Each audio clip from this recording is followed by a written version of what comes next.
But deep down in my heart, I would do absolutely anything to be at home and be like always with my child. But unfortunately, like he's right. And that shit's hard. Like, unfortunately, since I'm by myself, I gotta hustle, Yeah. But I would do anything to have a man. I wasted 10 years on feminism and woke culture. And there was aspects of, you can be independent. You don't need a man and all of that New York woke bullshit that really happens. When did you realize that it was a lie? Honestly, probably like a year ago. That's the problem. What made you like realize? And it's interesting. Like I started really listening to Andrew Tate's like long form content. Yeah, nice. And understanding truly what he meant. Yeah. And it really changed everything for me and how I viewed men and women and relationships. And my mom raised me to go, never cook for any man. You're going to be successful. You're not going to have kids until you're in your 30s or 40s. You're always going to take care of yourself first, because this is what she wanted for herself. Right. And she filled me with all of this. And I was like, this is what I want. I am not going to cook for any man. I'm going to be a feminist. And it wasn't really what I wanted. I didn't want, it's so fucking hard, right? In this like Me Too movement, whatever. But like, I don't want to be equal, the same as my man.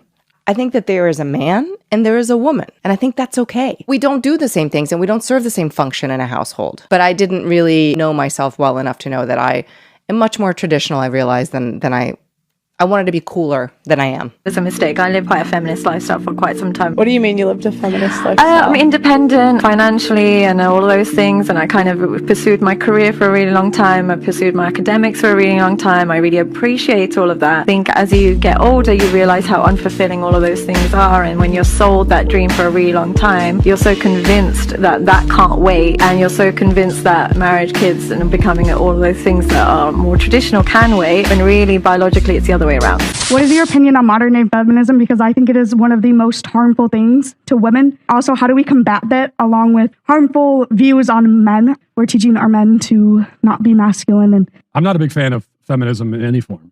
I think that feminism from the very beginning was anti-family. But even the early feminists, if you look at the things they were saying about the family, they were not big fans of it. And they saw it as a patriarchal, oppressive institution. And so I think that feminism has, from the very beginning, been an attack on the family.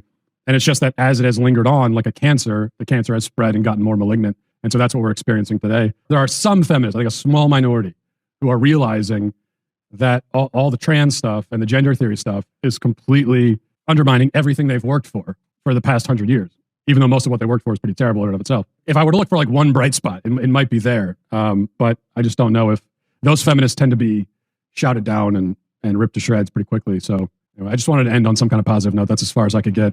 She says, Patrick, this is very hard for me to say this. And let me tell you why it's very hard. I said, what's that? She says, ever since in high school, I wanted to prove to men that I can beat them. So when I graduated high school and college, I opened up my salon. We do very well. I've made millions of dollars. My people and my work that work at the salon, they do very well for themselves. I drive a nice car. I have a nice house. I have money. I have millions. I don't worry about any of that stuff. You know what decision I made last night? I said, what's that? She says, I want a husband. I no longer want to compete with men. I need them. And I'm like, what?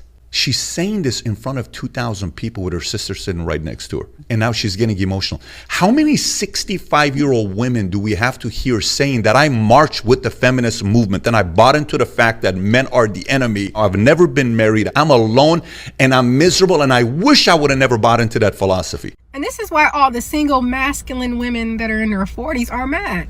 Because they didn't keep the guy that really wanted to marry them back then. They were too busy trying to be in the streets. And now look at them, 40, angry, miserable, and masculine.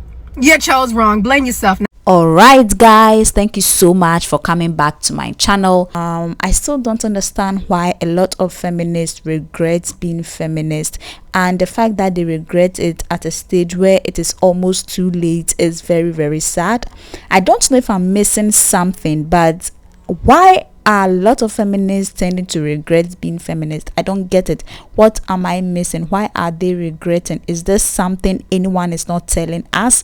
Let me know in the comment section. Why are mothers forcing feminism on their daughters? Wait for your daughter to grow up. Let her decide for themselves. Now these women grow up and they're like, I regret being a feminist. My mother was forcing it on me and all that. This is not fair. But then I am super excited that they don't blame anyone after they regret their actions. They don't blame anyone. I mean, why would you even decide not to get married, and then when you're old enough you're like, I wish I got married?